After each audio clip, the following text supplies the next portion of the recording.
Hello everyone, very welcome all of you to this session. And आज के इस class में हम करेंगे theory of the barriers of communication. Barriers of communication from unit communication आज के सेशन में हम डिस्कस करेंगे। यहाँ पर we will discuss all the various types of barriers and as you all know यहाँ से बहुत सारे हमारे क्वेश्चंस बनते हैं एग्जाम में, राइट? सो क्या है barrier, what are the various types of barriers, this is what we will be discussing in this class. So चले लेट्स स्टार्ट। सो ये है हमारा क्रैश कोर्स की सीरीज जहां पर हम आपको करा रहे हैं पेपर 1 का crash course and in this we are discussing important concepts as well as questions of paper 1। So इसी में एक हमारी टॉपिक रहेगा बैरियर्स ऑफ कम्युनिकेशन। एंड अगर हम बात करें कम्युनिकेशन की, तो कम्युनिकेशन क्या होता है? कम्युनिकेशन प्रोसेस है ऑफ क्रिएटिंग अंडरस्टैंडिंग, है ना? कम्युनिकेशन क्या होता है? समझ क्रिएट करने का प्रोसेस। इस प्रोसेस में किसी भी तरह का हिंड्रेंस आ जाना, किसी भी तरह का हिंड्रेंस आ जाना, रुकावट आ जाना, उसी को हम क्या बोलते हैं? बैरियर बोलते हैं। So barrier to communication is understanding में किसी भी तरह का हिंड्रेंस आ जाना। दैट मीन्स मैं आपको मैसेज दे रही हूं बट वो मैसेज आपके पास वैसा नहीं पहुंचा जैसे मैंने सोचा था, राइट? तो हमारे बीच में क्या हो गया? हमारे बीच में एक बैरियर आ गया जिसकी वजह से अंडरस्टैंडिंग आपके पास as it is pass on नहीं हो पाई, right? So barriers of communication की अगर हम बात करें तो बैरियर ऑफ कम्युनिकेशन, कम्युनिकेशन के अंदर इसको नॉइज के नाम से भी जानते हो। तो नॉइज इज नॉट जस्ट कि जो बहुत तेज आवाज हो रही है, अनवांटेड साउंड्स। कम्युनिकेशन के अंदर सिर्फ वही नॉइज नहीं है, नॉइज आप अलग अलग जगह पढ़ोगे। जैसे शैनन वीवर का हमारा जो मॉडल है उसमें वो नॉइज की बात करते हैं। तो that is not simply unwanted sound but noise under communication का मतलब होता है बैरियर, ठीक है? किसी भी तरह का रुकावट ही हमारे लिए क्या है? बैरियर है कम्युनिकेशन के अंदर। वो हो सकता है रोड साइड पे बहुत तेज आवाज होना, कोई इंडिविजुअल्स आपस में बहुत तेज बात करें, लाउड स्पीकर की आवाज, फॉल्टी ट्रांसमिशन, ये सारा तो नॉइज है। बट इसके साथ पुअर हैंडराइटिंग, क्योंकि मुझे जो लिख के मिला, मैंने जब उसको पढ़ा तो मुझे समझ में नहीं आया, ये भी एक तरह का आपके लिए क्या है? बैरियर है। हैवी एक्सेंट, सॉफ्ट स्पीच, बहुत कोई धीमा बोल रहा है, कोई बहुत भारी बोल रहा है, राइट? कम्युनिकेशन है ना, पुअरली लिट रूम, अंधेरे कमरे में कम्युनिकेशन करना जिससे कि आप अगले पर्सन के नॉन वर्बल जो मैसेज है, एक्सप्रेशंस है, वो नहीं देख पा रहे हो। अगर रिटन कम्युनिकेशन हो रही है वो आप उसके मैसेज को पूरी तरह से नहीं पढ़ पा रहे हो बिकॉज कम्युनिकेशन बहुत अंधेरे में हो रही है। तो ये भी एक तरह का बैरियर है। तो anything that stops the understanding will be your barrier. Fine. Communication के अंदर बहुत सारे बैरियर्स होते हैं। सबसे पहला आता है आपका फिजियोलॉजिकल। फिजियोलॉजिकल बैरियर या फिजियोलॉजिकल नॉइज होता है any noise that happens due to body functioning. जैसे आपके एग्जाम में क्वेश्चन आया था, डिसलेक्सिया किस तरह का बैरियर है कम्युनिकेशन के अंदर? सो डिसलेक्सिया आपका बैरियर है फिजियोलॉजिकल, है ना? इसके अलावा अगर आपको सर दर्द हो रहा है, अब सर दर्द हो रहा है आपको, इस वजह से आप मेरी बात मान लो, नहीं अभी आप मेरी बात सुन रहे हो, बट हेडेक है, आपका आधा ध्यान उधर लगा हुआ है, आप उस वजह से मेरे पूरे मैसेज को नहीं सुन पाए या पूरी समझ नहीं आपको लग पाई, तो ये भी क्या है? ये भी एक फिजियोलॉजिकल बैरियर है। भूख लगी है तो आधा ध्यान आपका किधर है? भूख के तरफ है। तो बॉडी फंक्शनिंग से रिलेटेड आपके जो भी बैरियर्स होते हैं वो जाते हैं फिजियोलॉजिकल बैरियर के अंदर, राइट? नेक्स्ट आता है physical. Physical noise, physical noise के अंदर दो चीजें आती हैं।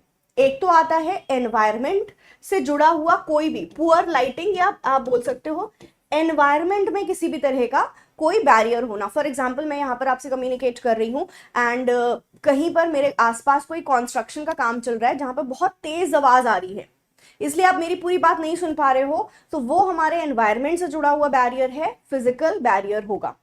ऑल्सो फिजिकल बैरियर में आपका जाता है distance between sender and receiver, right? So ये अब हमारे एग्जाम में क्वेश्चन भी आ चुका है कि there is a daughter and she wanted to communicate with her father, but उसका फादर लेट घर आता है जब वो सो चुकी होती है, और सुबह वो जल्दी निकल जाता है घर से जब वो डॉटर वापस अभी सो ही रही होती है, तो उसका फादर घर से निकल जाता है।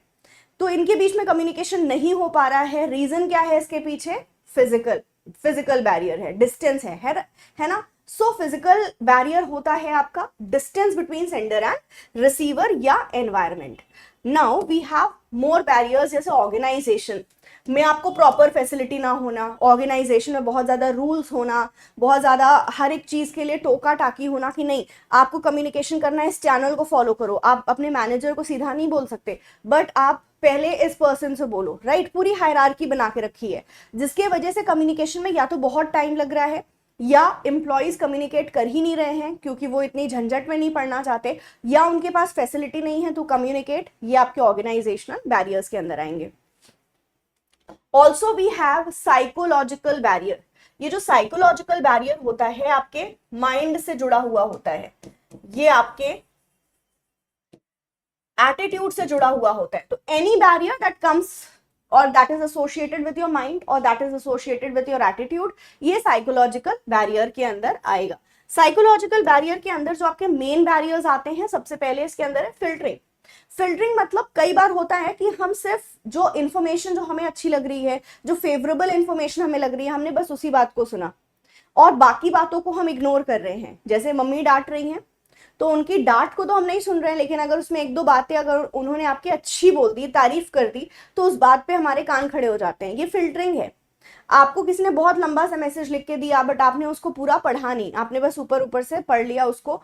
हो सकता है कि उसके अंदर कुछ ऐसे डिटेल लिखी हो जो आपको पढ़ना जरूरी था, वो आपसे मिस हो जाए. तो ये फिल्टरिंग है, राइट.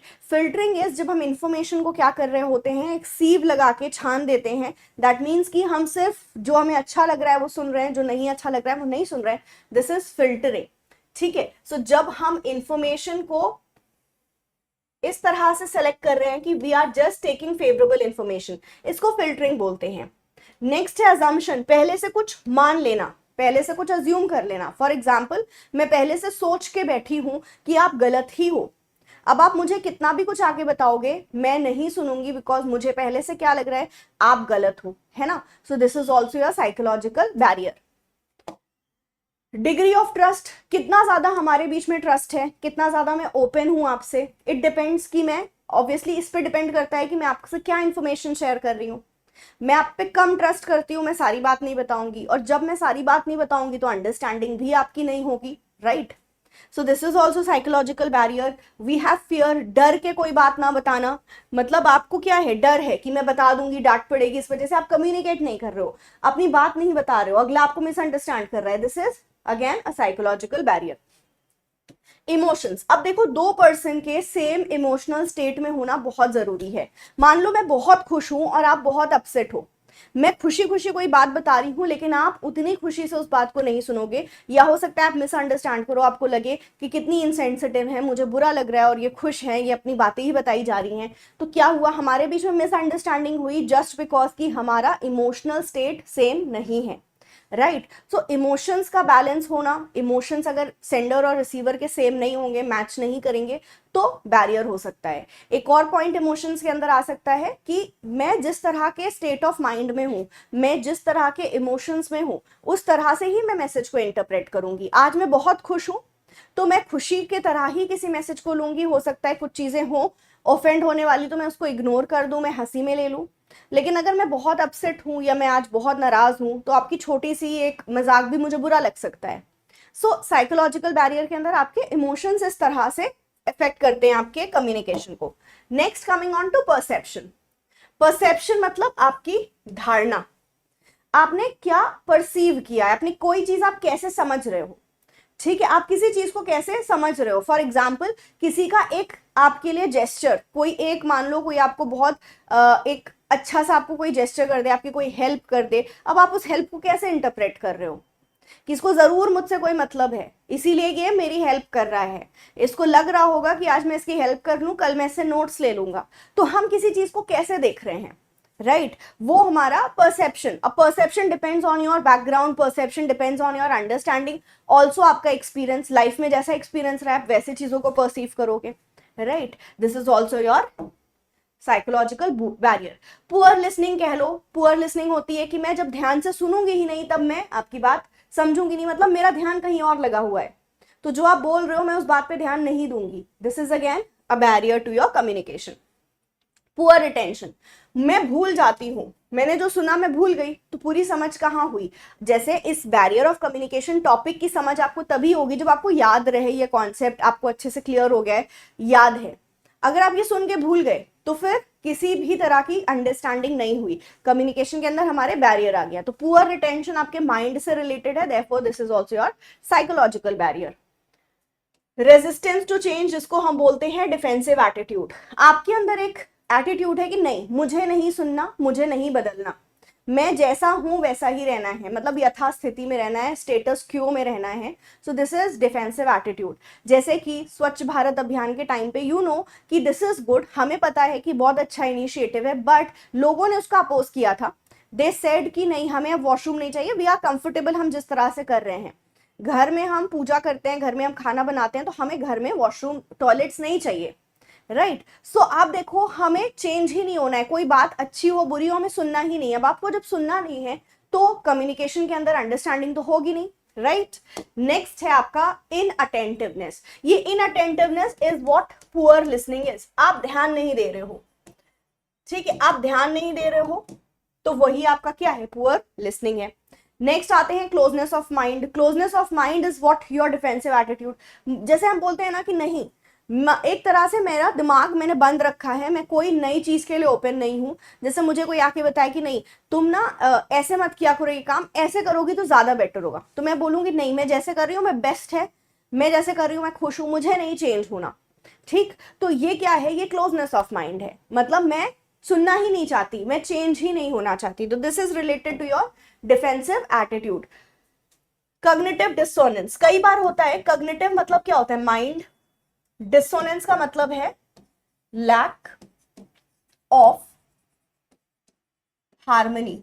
मतलब कई बार होता है कि हमारा जो माइंड है वो मैसेज ले तो रहा है, लेकिन मेरा मन उसको नहीं मानना चाहता, मेरा मन उसको इग्नोर कर रहा है। जैसे मुझे पता है मीठा खाना नुकसान करेगा, पर जो डायबिटिक पेशेंट्स होते हैं उनको भी मालूम होता है मीठा खाना उनके लिए नुकसान होगा या उनको उनकी हेल्थ के लिए अच्छा नहीं होगा, बट फिर भी वो मीठा लेते हैं, उनका मन नहीं मानता है।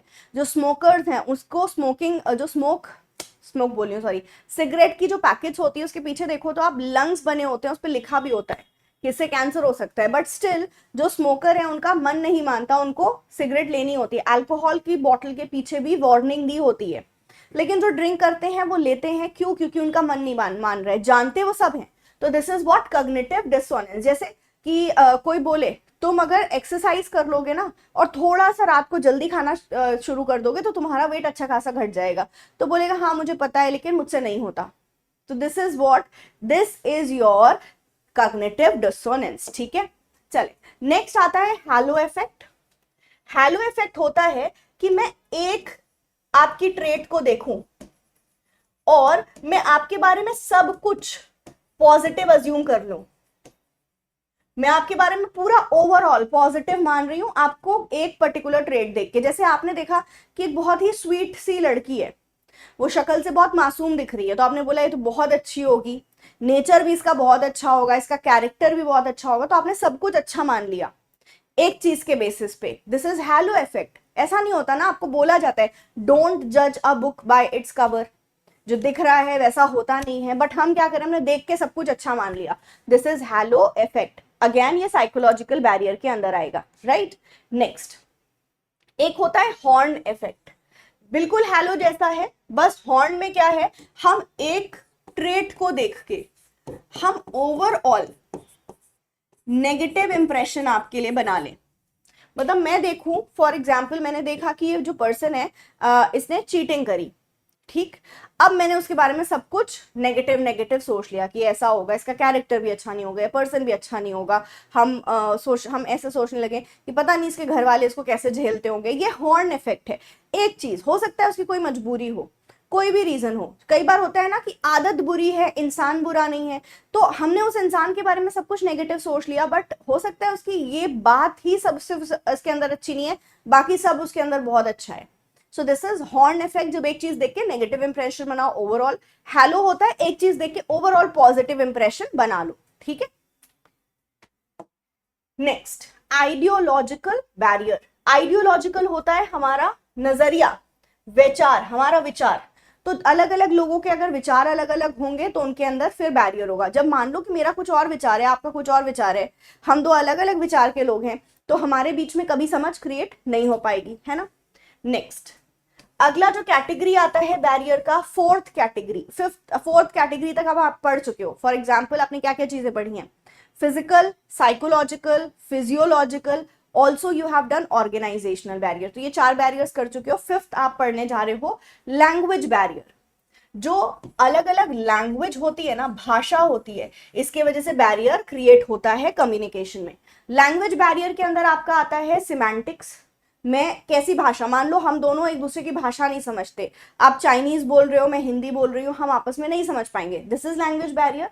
या लैंग्वेज तो समझते हैं लेकिन किसी एक दो वर्ड में हम कंफ्यूज हो गए, राइट। आप शशि थरूर को आप सब जानते हो, राइट। आप शशि थरूर की स्पीच को सुन रहे हो, आप उनकी स्पीच समझ रहे हो, लेकिन वो जो एक आध शब्द ऐसे यूज करेंगे, कोई ऐसे वर्ड्स उन्होंने यूज करे, हमें वो नहीं समझ में आया, तो ये है सिमेंटिक बैरियर। सिमेंटिक बैरियर मतलब कि जो भाषा है उसमें जो वर्ड यूज हुए हैं वो समझ में नहीं आया। या आपका लैंग्वेज बैरियर के अंदर आ सकता है कि आप जो बोल रहे हो और आप जैसा शो कर रहे हो वो सही नहीं है। मतलब मैं बोल तो रही हूं कि मैं बिल्कुल कॉन्फिडेंट हूं, लेकिन मैं शेक भी कर रही हूं, तो फिर बैरियर क्रिएट होगा। आप सोचोगे मैं किस चीज पे भरोसा करूं, जो मुझे दिख रहा है या जो ये बोल रही है ना। So that is your language barrier. अगला आता है कल्चर, संस्कृति। अब देखो सांस्कृतिक बाधा क्या होती है। सांस्कृतिक बाधा होती है जीवन जीने का आपका जो तरीका होता है वो दूसरों से अलग होगा। आप दूसरों को जज करोगे कि ये ऐसा करते हैं, हमारे यहाँ तो ऐसा नहीं किया जाता, मतलब ये सही नहीं है ना। या अगला आपको जज करे कि नहीं ये ऐसा करती हैं पर हम तो ऐसा नहीं करते, मतलब ये क्या है, ये गलत है। तो ये है कल्चरल बैरियर, है ना। अक्सर लोगों के ड्रेस को देख के कमेंट कर देना कि ये तो ऐसा ड्रेस पहनती हैं, ऐसा ड्रेस तो पहनना सही नहीं है। तो ये क्या है, अगेन कल्चरल बैरियर है। फाइन, हर कोई अपनी जगह सही है, बस हम क्या कर रहे हैं अपने नजरिए से, हमारा नजरिया गलत है, वो सही है, ठीक है। तो यहाँ क्या हो रहा है, यहाँ कल्चरल बैरियर हो रहा है। अब हमारा नजरिया गलत क्यों है, क्योंकि हम उसी तरह के कल्चर से आ रहे हैं। फाइन, तो उस पर्सन को जज करने का हमारा नजरिया क्या है, गलत है। Now these were some barriers of communication. I hope आपको अच्छे से क्लियर हुआ होगा। This is your homework question जिसका आप आंसर करोगे मुझे कमेंट्स में। सो इस वीडियो के कमेंट में मुझे जरूर आंसर करके बताना वीडियो कैसी लगी। ऑल्सो इस क्वेश्चन का answer do let me know. I will be waiting for your answers. यहाँ पर आपसे सिमेंटिक बैरियर के ऊपर एक क्वेश्चन पूछा है, सो देखते हैं कौन सा आंसर करता है कमेंट्स में। I will be looking at the answers. So आज के लिए इतना ही था, मिलते हैं इस जेआरएफ रफ्तार क्रैश कोर्स सीरीज में एक और नई वीडियो के साथ। तब तक के लिए ख्याल रखें अपना, अच्छे से पढ़ाई करें, बिकॉज अब एग्जामिनेशन में ज्यादा दिन नहीं है। सो जितना अच्छा करोगे, जितनी अभी मेहनत करोगे, उतना अच्छा आपको रिजल्ट मिलेगा, राइट। तो बहुत मेहनत करें, बहुत ख्याल रखें अपना, और ऑल द वेरी बेस्ट। मिलते हैं नेक्स्ट वीडियो में। Thank you so much.